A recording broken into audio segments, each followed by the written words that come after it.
फक्त राज्यातच नाही तर देशभरात चर्चा होणाऱ्या मस्साजोग हत्या प्रकरणाला आता 1.5 महिना उलटलाय. मात्र तरी देखील संतोष देशमुख हत्या प्रकरणातला एक आरोपी मोकाट आहे आणि संतोष देशमुख याचा परिवार आत्ताही न्यायासाठी वणवण फिरतोय.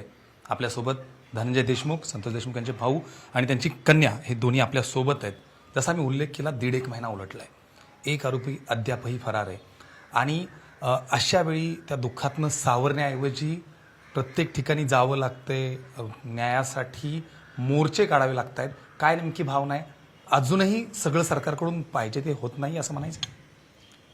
मुळात जो तुम्ही आत्ता बोलले की अजूनही आरोपी फरार आहेत, तर त्याचं कारण असं आहे, आम्ही त्याचा शोध घेतला, त्याच्यावर अभ्यास केला.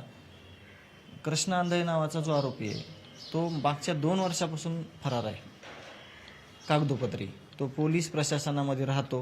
याचा पुरावा तुम्ही मागच्या 4 दिवसापूर्वी जो व्हिडिओ आला त्याच्यात पोलीस प्रशासनासोबत तो आरोपी आहे. तो धारूर एरियामध्ये त्याचं जे मूळ गाव आहे तिथं फिरतो. जर अशा सराईत गुन्हेगाराला जर कायद्यानं कुठलीच म्हणजे शिक्षा होत नाही, त्याला सजा भेटत नाही, तर त्या गुन्हेगाराला प्रशासनाकडून NOC दिल्यासारखं आहे असं माझं वैयक्तिक मत आहे. की गुन्हे करा, पोलीस प्रशासन तुमच्या सोबत आहे. याच्यातलाच तो भाग त्या CCTVतून आपल्याला सगळ्यांना बघायला भेटला.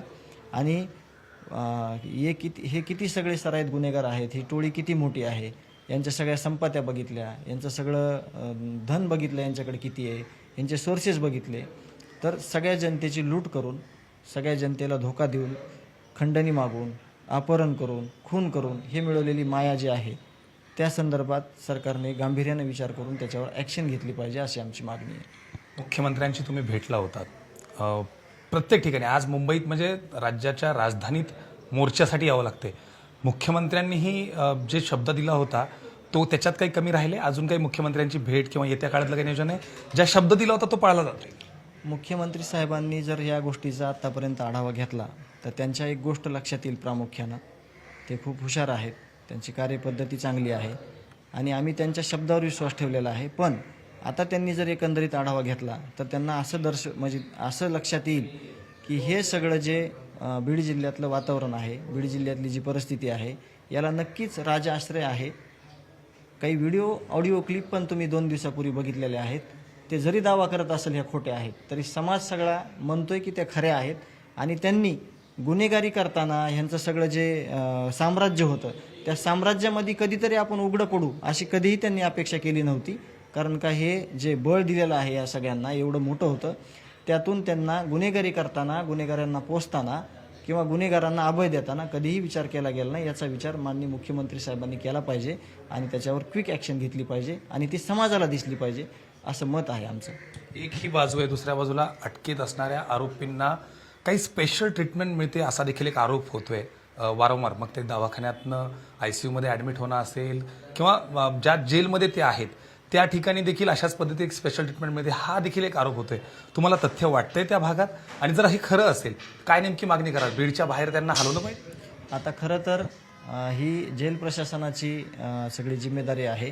पण आरोपींना काय झालंय, आरोपींना न्यायालयीन कोठडी लागली की काय त्यांच्या शरीरावर परिणाम झालेत, त्यांना काय आजारपण आहे, हे पब्लिक झालं पाहिजे, समाजाला कळलं पाहिजे. त्याची रिपोर्टिंग जी आहे ती समाजापुढे आली पाहिजे. आम्ही ही मागणी करत आहोत आणि समाजाला कळलं पाहिजे की हा नेमका प्रकार काय आहे. पण यात तथ्य वाटतंय तुम्हाला? म्हणजे स्पेशल ट्रीटमेंट मिळते जो आरोप होते त्यात तथ्य वाटतं? जी ऑडिओ क्लिप आहे बीडचे PI बल्लाळ साहेब यांची, जी 2 दिवसापूर्वी आलेली, त्यातून सगळ्या समाजाला कळलंय की हे कसं हातचं भावलं बनलेत ह्या लोकांच्या. आणि त्यातून हा प्रश्नसुद्धा उपस्थित नाही व्हायला पाहिजे की हे तथ्य आहे. तथ्य असल्याशिवाय असे इतके भावले प्रशासनातले लोक होत नाहीत आणि समाजाला पिळवणूक करत नाहीत, समाजाला पिळवटत नाहीत. हे सगळं क्लिअर चित्र आहे.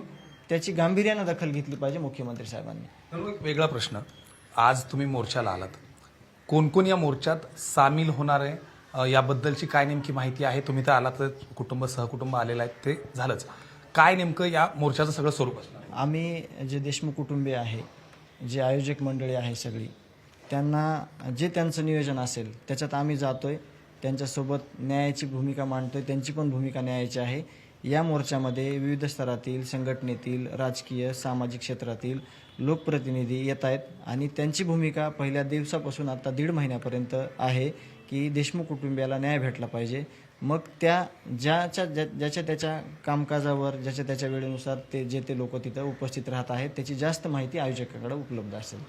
ताई देखील आपल्यासोबत आहे. ही सगळी घटना घडली आहे 1.5 महिना.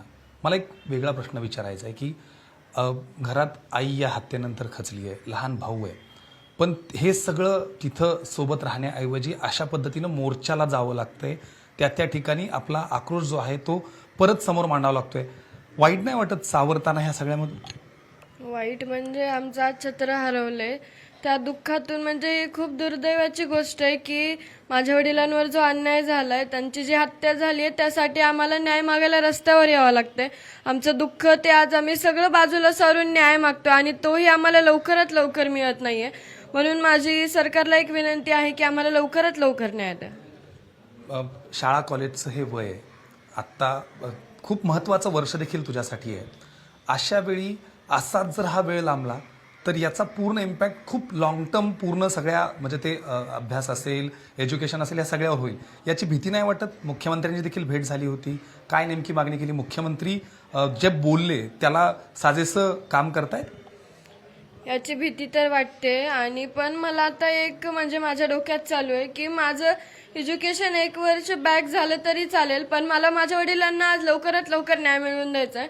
आणि मुख्यमंत्री साहेबांनी आम्हाला जो शब्द दिलाय की आम्ही तुम्हाला लवकरात लवकर न्याय मिळवून देऊ, आज त्या शब्दावर आम्ही ठाम आहोत. आम्हाला तर सर्वांवरच विश्वास आहे. ते जसं म्हणले लवकरात लवकर न्याय मिळेल तसं आम्ही पण वाट बघू की आम्हाला लवकरात लवकर न्याय द्या. ज्या मी प्रश्न यांना देखील विचारला की आरोपी एक फरार आहे, बाकी अटकेत आहेत, पण अटकेत असणाऱ्या लोकांना देखील खूप स्पेशल ट्रीटमेंट मिळते अशी एक चर्चा आहे, असा आरोप होतोय. त्यांना तरी ती भीती वाटते अटक झाल्यानंतर ज्या पद्धतीने हे वाटतंय, असं वाटतंय खरंच की त्यांना योग्य ती शिक्षा होईल किंवा त्यांना तिथे योग्य ती त्रास त्यांना जो अपेक्षित आहे तो मिळतोय?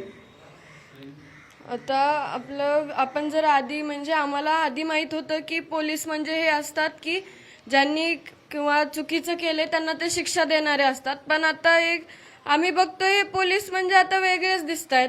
पण आमचं एकच म्हणणं आहे की जे कोणी किंवा माझ्या वडिलांचे जे हाल करून त्यांना मारलं तशीच शिक्षा ही आरोपींनाही झाली पाहिजे.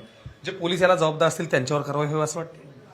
कारण की आमची मागणी तीच आहे की आरोपी ज्यांनी माझ्या वडिलांची हत्या केली, ज्यांना ते मारायला होते आणि त्यांना लपवणारे असतील किंवा इतर मदत करणारे असतील, त्याच्यामध्ये ते कोणीही असो, त्यांना सुद्धा यामध्ये 6 आरोपी करून फाशीची शिक्षाही झालीच पाहिजे. अजून एक प्रश्न तोच राहिला की एक महादेव मुंडे हत्या प्रकरणात देखील आता तपास बदलावा लागला.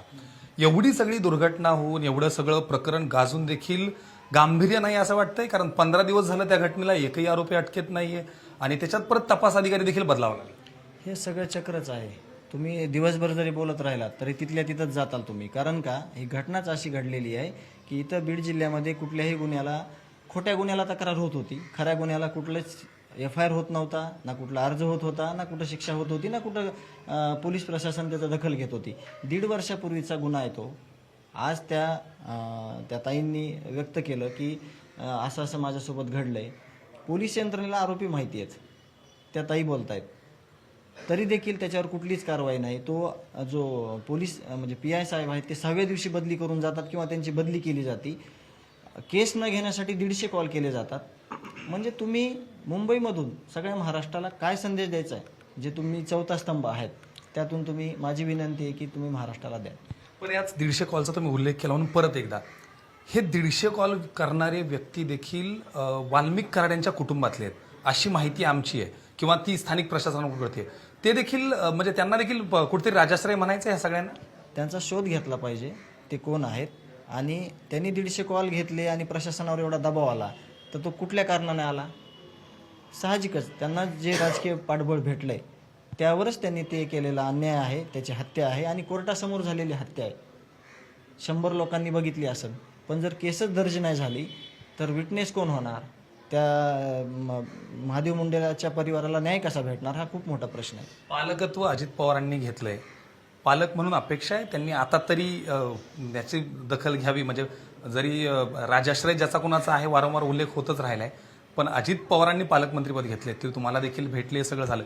अपेक्षा आहे पालक म्हणून त्यांनी आमची जबाबदारी घ्यावी. जे आमच्या गावामध्ये अजितदादा पालकमंत्री झाल्यावर जी बैठक झाली मस्साजोगमध्ये, त्यांनी गावकऱ्यांनी असं ठरवलं की आपल्या जिल्ह्याचं काय विजन आहे पुढचं, त्यापेक्षा हा न्याय तुम्हाला किती लवकरात लवकर देता येईल आणि यासाठी तुम्हाला काय करता येईल, तुम्ही काय करणार आहेत, यासाठी दादांना तरी मस्साजोग गावी बोलवलं जाईल किंवा मस्साजोग गाव सगळं, मग त्याच्यामध्ये सगळे पुरुष आले, महिला आले, लेकरं आले, वृद्ध मंडळी आली सगळी. हे सगळं आम्ही ज्या दिवशी अजितदादा हे केजला बीडला येणार आहेत पहिल्यांदा पालकमंत्री झाल्यावर, त्या दिवशी आम्ही त्यांच्या समोर जाऊन आम्ही त्यांना हे सगळं उपस्थित दाखवणार आहेत, सगळी जी घटना घडलेली, आणि यावर आपल्याला जास्तीत जास्त कठोर काय करता येईल याची मागणी करणार आहोत. एक शेवटचा प्रश्न ताईला विचारतो आणि थांबतो. तू आता शाळा आणि ह्या सगळ्यामधून गेली आहे.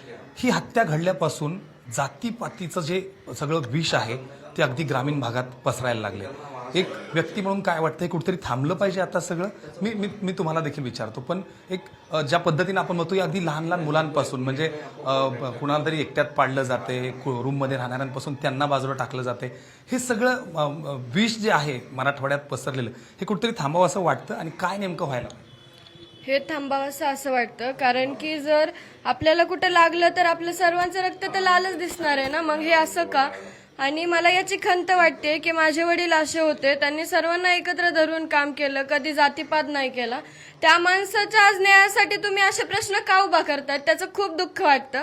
मला एकच विनंती आहे की जे कोणी असं मध्ये आणतंय, मध्ये डायव्हर्ट करण्याचा प्रयत्न करते, त्यांनी प्लीज यामध्ये असं काही करू नये.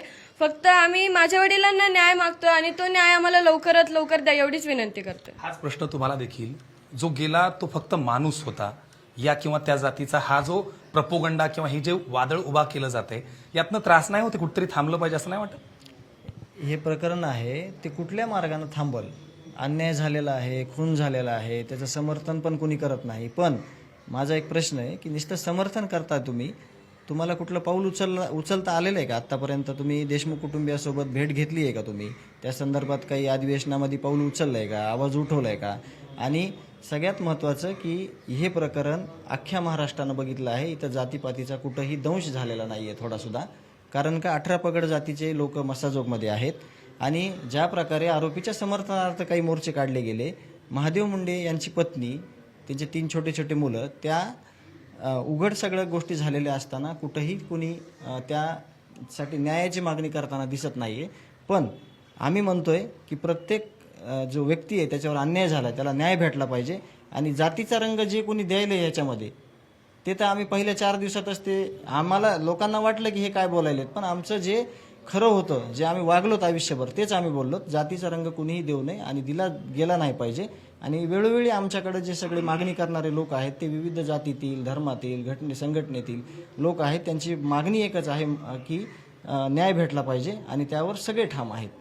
खूप खूप धन्यवाद. हे होतं संतोष देशमुख यांचं पीडित कुटुंब, जे स्वतः देखील म्हणतंय की या प्रकरणाला जातीय रंग देऊ नका, जो गेला तो फक्त माणूस होता, आणि त्यामुळं ज्यानं कुणी त्या संदर्भातले जाहीर मोर्चे काढत असेल, आरोपीच्या समर्थनार्थ मोर्चे काढत असतील, त्यांनी मात्र याबद्दल नेमकी आपली भूमिका स्पष्ट करावी, हा खूप महत्वाचा मुद्दा या निमित्तानं उभा राहतोय.